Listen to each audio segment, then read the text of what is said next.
할렐루야, 할렐루야. 오늘은 이 빌립보서의 마지막 부분을 가지고 여러분들과 말씀을 나누기를 원합니다. 우리가 믿음 생활을 하고 있는데 믿음은 무엇보다 제일 먼저 구원의 확신을 가지고 사는 거죠. 구원의 확신이라는 게 뭡니까? 지금 내가 죽어도 천국에 갈 수 있다고 하는 확신이죠. 그래서 우리는 계속해서 천국을 바라보면서 소망 가운데가 살고 있는 것입니다. 동시에 이 세상 안에서 우리가 바로 사는 게, 저 세상만 바라보면서 사는 것이 아니라 지금 내가 살고 있는 지금 여기서 바르게 살아야 되겠다, 이런 마음을 우리가 갖고 사는 거죠. 바르게 살려면 바른 가치관을 가지고 살아야 됩니다. 가치관이 뭡니까? 그런 말을 참 우리가 많이 쓰는데, 그것은 가치를 결정하는 관점이라고 할 수 있겠습니다. 사물을 바라보면서 그 가치를 판단할 수 있는 척도의 가치관이죠. 또한 내가 생각하기에 최고의 가치가 뭐냐, 이것도 또한 가치관이라고 할 수가 있겠습니다. 거기에 따라서 우리 인생이 결정이 되는데, 우리가 가치관이라고 하는 것은 주로 세상의 문화의 영향을 받게 되어 있어요. 가만히 있다 보면은 세상에서 흘러가는 그러한 가치관을 따라서 살게 된단 말이죠. 우리가 지금 살고 있는 세상은 자본주의입니다. 물질 만능, 배금주의, 이런 세상에 우리가 살고 있어서 가만히 있다 보면은 최고의 가치가 돈이 되죠. 그래서 돈에 의해서 모든 것을 평가하고 판단하고 말하고 행동하는 그런 삶을 사는 것이 대부분의 사람들이란 말이죠. 돈에 의해서 그 사람의 가치가 결정되는 그런 세상에 우리가 살고 있다고 하는 것입니다. 인터넷에서 제가 유머 하나를 찾았는데, 혹시 용어가 좀 속되더라도 유머니까 이해를 하세요. 여자가 남자를 대할 때에 돈 있는 남자와 돈 없는 남자에 대해서 너무 판이하게 다르게 보더라, 그런 얘기죠. 돈 없는 남자를 대할 때에 여자들이 이렇게 생각한다는 거예요. 착하고 돈 없는 남자 보면 불쌍하다, 이렇게 생각을 하고, 똑똑한데 돈이 없다, 재수 없다, 그런데 유식한데 돈이 없다, 짜증난다, 애교 많은데 돈 없는 남자는 영양가 없다 그러고, 검소하고 그런데 돈이 없어, 그러면 멍청하다고 그러고, 재미있고 돈 없는 남자 재미없대, 여자친구 많고 돈 없는 남자 존재할 수 없다, 집안 좋고 돈 없는 남자 관심 없다. 자, 그러면 돈 있는 남자에 대해서 여자들이 어떻게 생각하는가? 성질은 못 됐는데 돈 많은 남자, 사업가 기질이 있곤, 그런데 머리는 안 좋은데 돈 많은 남자, 역시 돈 버는 데는 또 다른 머리가 있어, 이렇게 봐요. 무식한데 돈 많은 남자, 어머 순진해라, 그런데 썰렁한데 돈 많은 남자, 그건 썰렁한 게 아니야, 그래. 집안 변변치 않고 돈 많은 남자 존경한대. 이렇게 돈이 있고 없고에 따라서 똑같은 사람이 이렇게 해석이 달라질 수 있다. 이것이 지금 우리가 살고 있는 이런 자본주의적 물질 만능 가치관에서 나온 결과라고 하는 것입니다. 그만큼 돈이 굉장히 중요하다고 생각하고, 그만큼 돈을 따라가는 세상에 우리가 살고 있단 말이죠. 사실은 하나님이 돈을 창조하신 건 아니죠. 태초에 하나님께서 돈을 창조하셨더라, 그런 말씀은 없습니다. 중간에 사람들이 만든 거죠. 원래 사람들은 이제 함께 살다 보니까 내가 필요한 거를 갖기 위해서 내 거를 주고 하면서 물물 교환이 시작이 됐죠. 근데 물물 교환을 하려고 할 때 내 물건 들고 가고 가져오려고 그러니까 너무 무겁고 힘든 거예요. 나는 농사를 졌으니까 쌀한가마를 가져가고, 저 사람 배추 했으니까 배추로 바꿔와야 돼. 불편한 거예요. 그러다 보니까 나중에 대신 할 수 있는 어떤 걸, 조그만 거를 만들기 시작합니다. 그게 이제 화폐가 된 거죠. 점점 작아지다 보니까 이 화폐라고 하는 것을, 돈이라고 하는 것을 쌓아놓기 시작해요. 축적이 되기 시작합니다. 그러면서 이 돈이 어떤 물건을 사기 위한 거에서 나아가서 나중에는 파워, 힘이 돼버리고 말게 되었습니다. 그래서 이것을 점점 더 큰 힘을 추구하다 보니까 돈이라고 하는 게 우상이 되어버리고 말았죠. 그래서 많은 사람들이 이 우상을 섬기고 있습니다. 소위 만몬신을 섬기면서 살고 있어요. 우리 믿음 생활하는 우리에게도 도전하는 힘이 바로 이 만몬신이라고 하는 거예요. 이렇게 사람들이 쉽게 돈에 이렇게 쫓아다니고 돌 쫓아다니고 거기에 그것을 우상으로 만들어서 살고 있는가? 왜 그런가 보면은요, 이 돈이라고 하는 것이 구체적이고 실제적이고 즉각적인 능력을 발휘하기 때문에 그렇단 말이에요. 예를 들어서 내가 이걸 갖고 싶어요. 달라고 그러면 저 사람이 절대로 안 주죠. 귀한 거니까. 그런데 돈이 있어서 돈을 딱 주면 금방 줍니다. 저쪽에 있었던 게 내 거가 당장 될 수 있는 힘, 이게 바로 돈이라는 거죠. 돈이 있으면 삶의 질이 바뀌어지는 거예요. 돈이 없어서 집에서 라면만 끓여 먹다가 돈 생기면 나가서 근사한 레스토랑에서 멋지게 먹을 수가 있는 거예요. 돈이 없어서 싸구려 티셔츠만 사다가 돈이 있으면은 기름이 졸졸 흐르는 양장 입고 다닐 수가 있는 거란 말이죠. 휴가를 가도 텐트를 치고 딱딱한 땅에 누워서 잘 수밖에 없는데 돈이 생기면은 멋진 바닷가에 있는 호텔에서 자면서 즐길 수가 있는 거예요. 차를 끌고 힘들게 다니지 않아도 되는 비행기 타고 외국에 가서 즐겁게 여행을 할 수가 있는.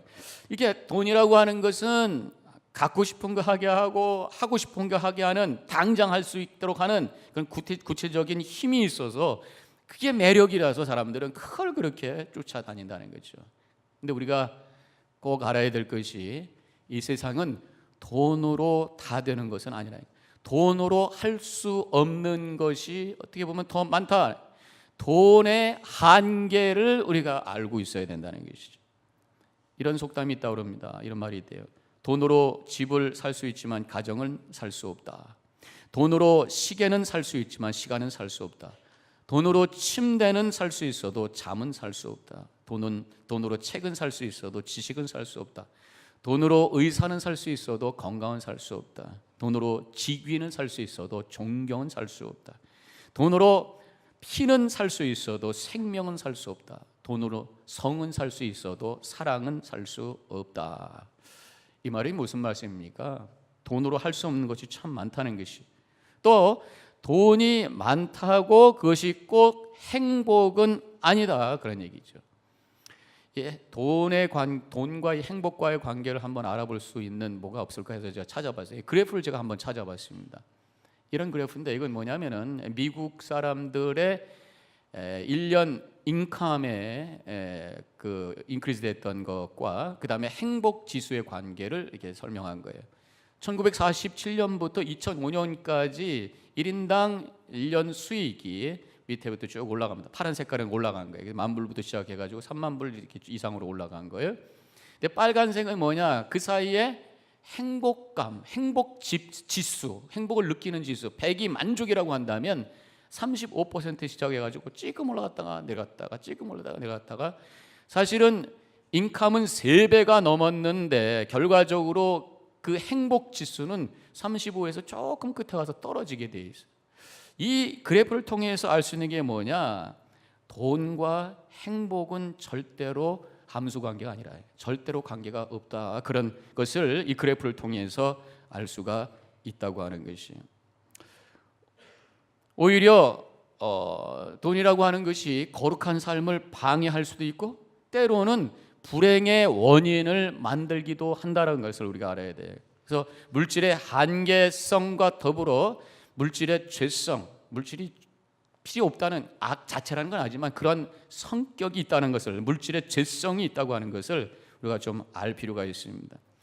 돈의 특징 중에 하나가 뭐냐면 만족을 모르게 하는, 만족을 모르게 하는. 계속해서 더 갖고 싶고, 이만큼 가지면 더 갖고 싶고, 그렇지 않습니까? 여러분들도 내가 인컴이 이렇게 되면 좀 괜찮을 것 같아요. 그렇게 됐더니 또 쓸 게 그만큼 더 많아져.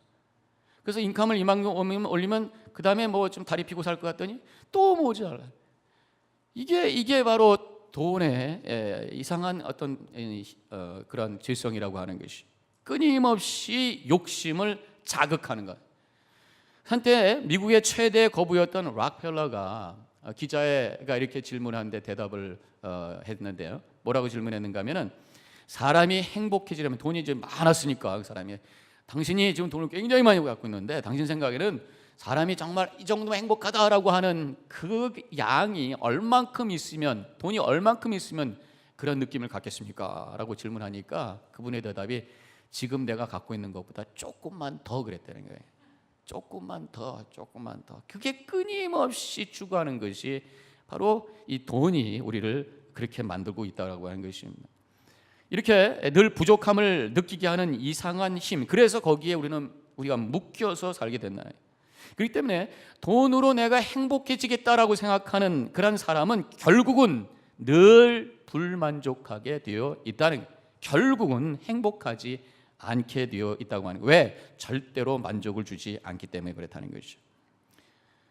오히려 돈이 너무 많아가지고 불행하게 되는 사람들이 종종 있습니다. 그래서 우리가 로또 당첨한 사람들 얘기를 많이 듣잖아요. 또 도박으로 돈 벌겠다는 사람, 결국은 그 도박에 중독이 되면 가사탕진 다 해버릴 때까지 거기 못 빠져나온다는 거잖아요. 복권을 제일 처음에 만든 사람이 누굽니까? 카사노바라고 하는 프랑스 사람이에요. 그 사람은 희극 배우였으면서 사업가였습니다. 당시에 프랑스의 왕 루이 15세가 통치를 하고 있었을 텐데 재정 적자가 너무 심했어요. 그래서 이 재정 적자를 어떻게 메울까 하다가 사람들한테 묻다가 이 카사노바라는 사람이 이 복권을 만들어 봅시다 제안을 해가지고 왕이 그에게 그 일을 하도록 임명을 한 거예요. 그래서 그 국가 사업을 하면서 자기도 돈을 엄청 많이 벌었다는 것입니다. 근데 그 사람이 돈이 많이 벌려가지고 한 게 뭐냐? 40년 동안 여자를 132명을 바꾸어가면서 살았다는 거예요. 그리고 나중에 파산을 해가지고 어떤 한 성주의 성에서 사서로서 책을 관리하다가 정말 쓸쓸하게 보잘것없는 인생으로 마무리했다라는 얘기가 있습니다. 언젠가 미국에서 복권 당첨이 되었던 70명을 조사를 했대요. 그랬더니 56명이 70명 중에 56명이 다 불행해졌다고 대답을 했다는 것입니다. 대부분이 가정 파탄이 됐다는 것이. 2002년 성탄절에 미국 사상 최대의 복권에 당첨된 웨스트 버지니아의 앤드류 잭슨 위테이커라고 하는 사람이 있는데 그 사람이 3억 1,400만 달러의 복권에 당첨이 된 거예요. 근데 2년 만에 쪽박을 찼다라는 것입니다. 가정은 푹지박산이 내고 알코올 중독자가 돼서 리헵센터에 수용이 되었다는 것입니다. 처음에 그가 세금을 제외하고 직접 받은 돈은 1억 1,300만 달러라는 거예요. 그가 그래도 이걸 하나님의 은혜로 감사해서 700만 달러는 교회 세 교회에다가 이렇게 분산을 해가지고 도네이션 하면서 출발은 잘했는데 있는 게 돈하고 시간밖에 없잖아요. 그러다 보니까 여기 끼우 저기 끼우 하다가 2년 후에 나중에 음주운전 2번 체포가 되고 리헵에 들어가게 되고 나이트클럽과 경마장에서 난동 사건을 일으켜가지고 소송이 2건이나 걸려 있었고 집과 사무실에 수시로 도둑이 들었고 한 번은 강도가 들어가지고 자기 손녀딸의 남자친구가 살해당하는 그런 사건까지 일어난 그 불행한 인생을 살게 되었다고 하는 것입니다. 이 돈이라고 하는 건 물질에 대한 우리가 바른 가치관을 갖지 못하게 되면 때로는 이러한 죄와 불행이 우리가 안에 들어갈 수 있는 가능성이 있다고 하는 것을 잊어서는 안 돼요. 그래서 성경에서는 돈을 사랑함이 일만 악의 뿌리라고 말씀하셨어요. 돈을 사랑하는 거예요. 섬기는 거예요. 그러다 보니 양심이 마비가 되고 돈 벌기 위해서 무엇이든지 다 하려고 합니다. 또 돈 때문에 서로 싸우고 갈등하면서 유산을 많이 남겼더니 그 자식 간에 서로 갈등이 돼가지고 형제들끼리 얼굴도 쳐다보지 않는 그런 가족들도 생겨. 사람을 자기의 욕심을 채우기 위한 하나의 도구로 삼습니다. 그러니까 진정한 사랑의 관계를 만들지 못해요. 또한 이런 돈에 대해서 돈을 사랑하는 사람은 결국 신앙 자체가 세속화되어 버리고 말합니다. 그게 무슨 얘기입니까? 기복신앙이 되어버리고 마는 거예요. 하나님을 섬깁니다마는 하나님을 통해서 돈을 받기를 원하는 거예요. 그래서 돈이 구원자가 되는 거죠. 어떤 목사님이 설교를 하는데 이렇게 설교하대요. 여러분들 열심히 하나님 섬기고 기도하면서 열심히 일하시기 바랍니다. 하나님께서 축복해 주실 줄로 믿습니다. 아멘. 여러분들이 번 돈 가지고 그냥 막 쓰지 마시고 잘 저금하시길 바랍니다. 아멘.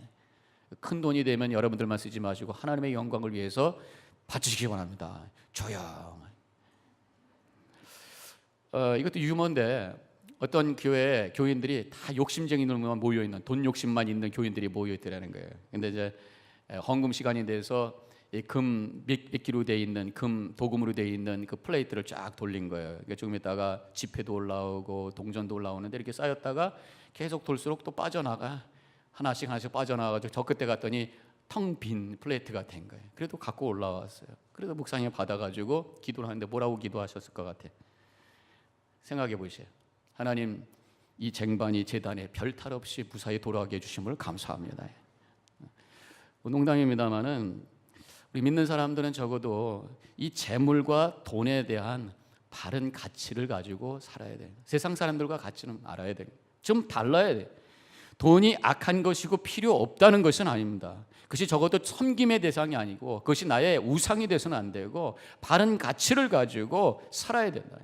오늘 하나님 말씀 통해서, 오늘 본문의 말씀을 통해서 이 물질에 대한, 재물에 대한 바른 가치관을 위한 몇 가지 메시지를 찾을 수가 있어요. 넘버 원, 첫 번째는 뭐냐면 자족하기를 배우라. 오늘 그렇게 말씀하고 있습니다. 11절에 있는 말씀을 같이 함께 읽겠습니다. 어떠한 형편에든지 나는 자족하기를 배웠노니. 사도 바울이 말씀하는, 어떤 상황 속에서도, 궁핍한 상황 속에서도 자족할 수 있는 그것을 내가 배웠다. 13절에 내게 능력 주시는 자 안에서 내가 모든 것을 할 수 있습니다. 여기서 모든 것이라는 게 뭐겠어요? 바로 자족하는 거예요. 하나님의 나에게 능력 주시는 그 믿음의 능력 가지고 어떤 어려움과 어떤 궁핍의 상황 속에서도 자족하면서 감사하면서 살겠습니다. 그것을 내가 할 수 있습니다. 이것이 바로 13절의 말씀의 내용인 것입니다. 자족하지 못한다면 어떻게 되는가? 반대로 불만족하는 거죠. 그런데 우리가 살면서 불만족한 이유를 가만히 생각해 보면 그것이 어디서 나오냐면 비교의식에서 나오는 거예요. 비교의식에서. 저 사람은 저런데 왜 나 이럴까? 저 사람은 더 나보다 잘 사는 거, 나는 같이 참 좀 어렵게 사는가? 상대적인 빈곤감 속에 살아요. 근데 이상하게 비교하려면 좀 잘해서 내가 하나님의 은혜를 받는 자라고 하는 것을 생각하고 자족하고 감사하면 좋은데 거꾸로 자꾸만 왜 나는 이럴까? 그런단 말이죠. 한번 비교를 다르게 한번 해봅시다. 한 100년 전쯤으로 거슬러 올라가서 옛날 조선시대 때 그 사람들하고 우리하고 생각하면 우리는 아마도 내 생각에는 거의 임금님 수준으로 살 좀 잡수시고 계실 것 같아요. 잘 잡수시잖아요. 너무 잡숴서 요새는 다 우리가 다이어트 해야 되잖아요. 또 IT 사람들하고 한번 비교해 보셔요. 여기서 아무리 미국에서 내가 힘들구나 가난하다 생각해도 거기 가면 미안해. 아무리 어려워도 거기 가면은 그 IT 나라의 부의 1% 안에 여러분들 다 드십니다. 한번 가보세요. 100년 전의 사람들은요, 생필품이 50가지였다는 거예요. 그러니까 40개만 내가 있어도 가슴 뿌듯하게 살았다는 것이. 근데 지금은 100개가 있는데도 빈곤해.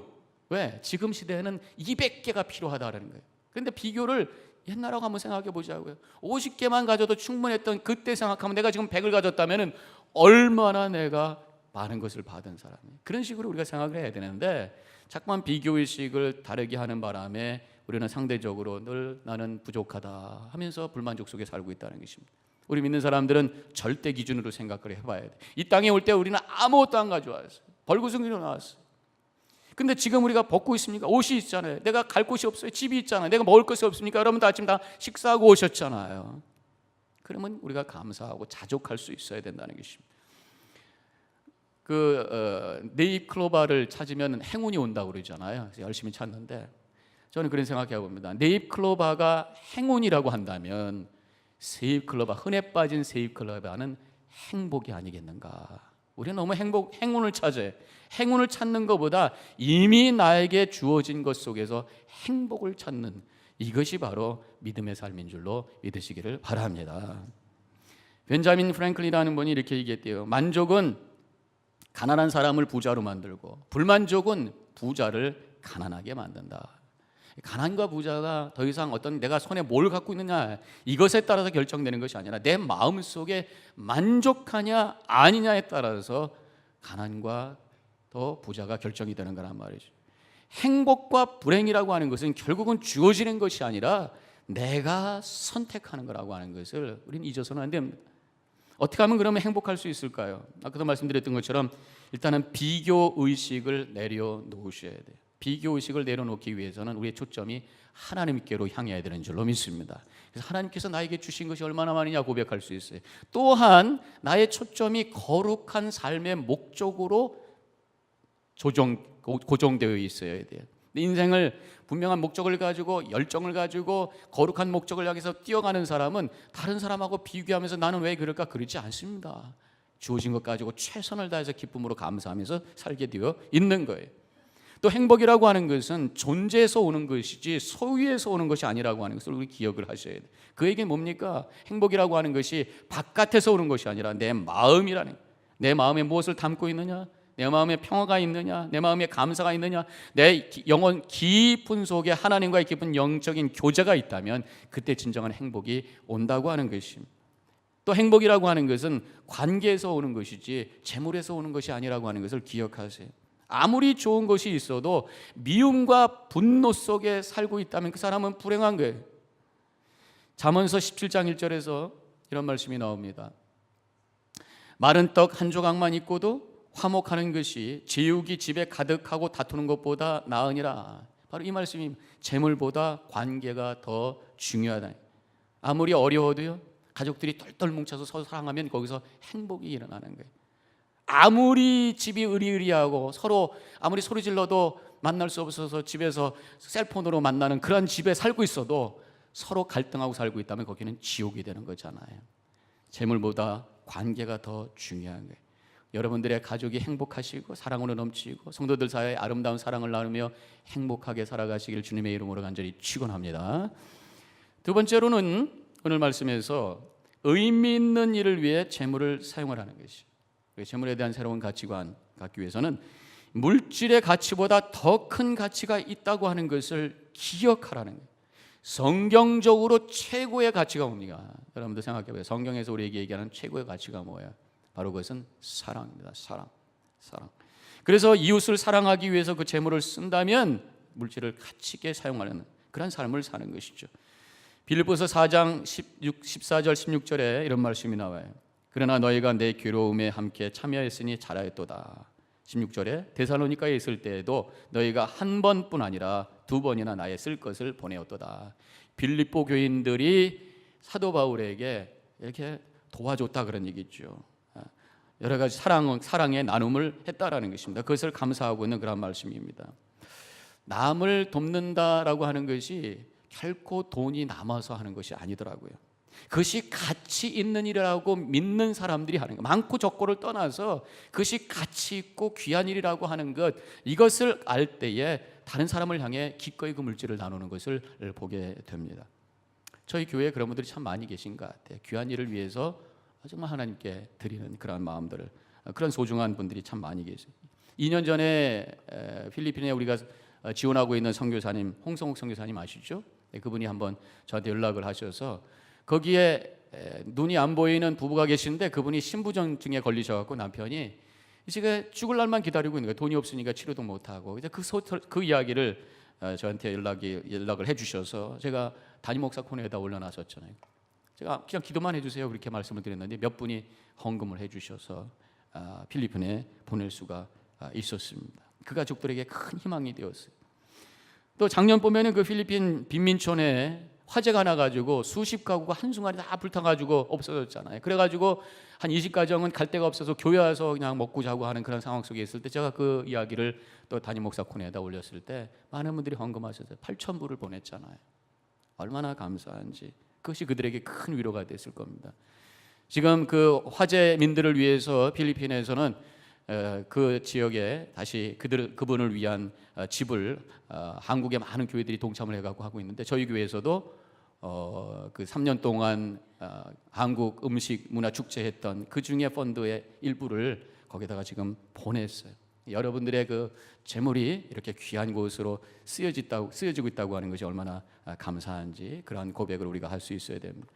저에게 한 2년 전에 어떤 분이 5,000불을 헌금하면서 귀한 곳에 써주세요 이렇게 말씀하셨더라고요. 그 드릴 만한 분이 아닌데 제가 참 감동이 되더라고요. 그래서 어디다 쓰는 게 잘 좋을까 해서 선교부장님하고 의논을 해서 IT에 보냈습니다. 그 IT에는 현지 목사님 두 분이 거기에 같이 사역을 하고 계시는데 그분들이 한국말을 조금 해요. 어렸을 때 한국 분한테 이렇게 좀 배우셔가지고 그래서 한국 목사님들이 가면 통역도 하고 그러는데 아주 부족하지요.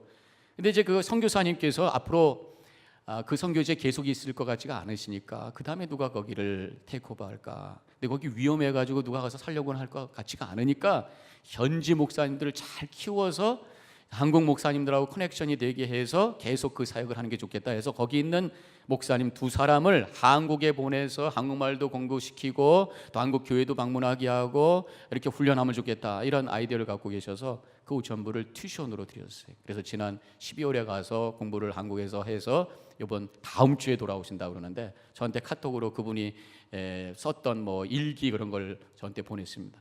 아침 6시에 일어났다, 새벽기도 갔다, 밥을 먹었다, 그다음에 세수했다, 뭐 이러면서 쭉 쓰셨더라고요. 그러면서 얼마나 그 귀한 일에 그 돈이 쓰여졌는가 생각을 하면 참 감사한 거예요. 이렇게 의미 있고 가치 있는 일을 위해서, 사랑을 위해서, 거룩한 일을 위해서 쓰여질 때에 하나님의 영광 받으시고 그 인생이 쓰임받는 축복이 임하게 됨을 믿으시기를 바랍니다. 그 다음에 마지막으로 오늘 본문의 말씀에서 우리에게 주시는 메시지가 재물을 죄물되게 하라. 이게 무슨 말씀이시죠? 재물을, 여러분들이 갖고 있는 그 어떤 물질, 돈을 재물이라는 게 뭡니까? offering이라고 할 수도 있고, 영어에는 재물이라고 하는 게 sacrifice라고 되어 있죠. 희생 재물. 그래서 재물이라고 하는 것은 오늘 일단 18절에 있는 말씀에 보면은 다 같이 함께 읽도록 하겠습니다. 읽습니다. 이는 받으실 만한 향기로운 재물이요 하나님을 기쁘시게 한 것이라. 그랬어요.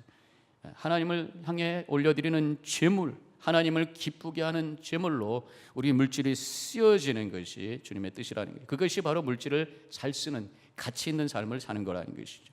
우리가 헌금을 하나님께 드립니다. 여러분들도 오늘 예배 드릴 때 헌금하시겠죠. 근데 우리가 가끔씩 보면 헌금에 대한 개념이 잘못되어 있는 분이 있어요. 마치 복채로 생각합니다. 하나님께 내가 이렇게 드렸으니까 하나님 이렇게 주셔야 됩니다. 그것은 저기 어디 뭐 사이비 유단을 가든지 아니면 무슨 무당집에 거기서는 그렇게 하는 거예요. 그러나 우리 믿는 자들은 그것이 복채가 아니라 제물이 되어야 된단 말이에요. 제물, 하나님께 올려드리는 제물. 그래서 구약 성경의 제물이라고 하는 것은 짐승을 죽여서 바치는 sacrifice였어요.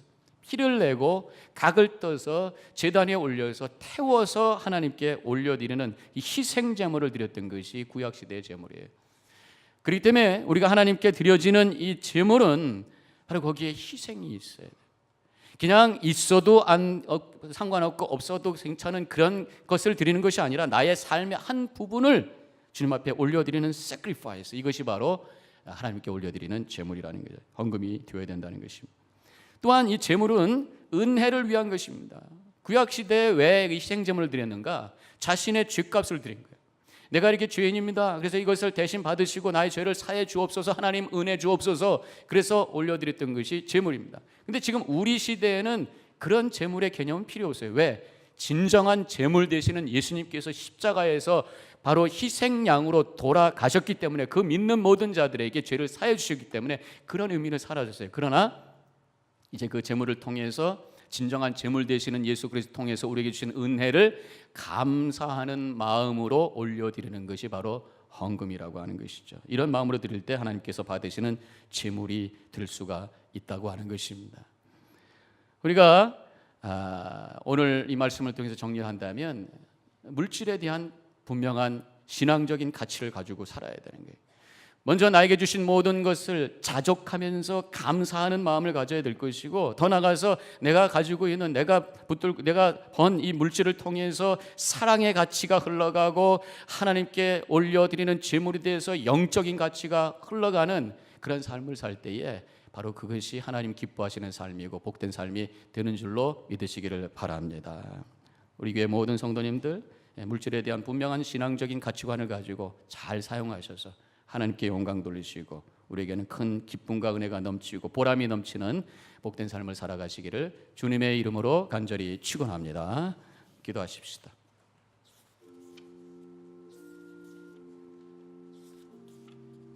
오늘 말씀을 다시 기억하면서 우리 자신을 되돌아보시기 바랍니다.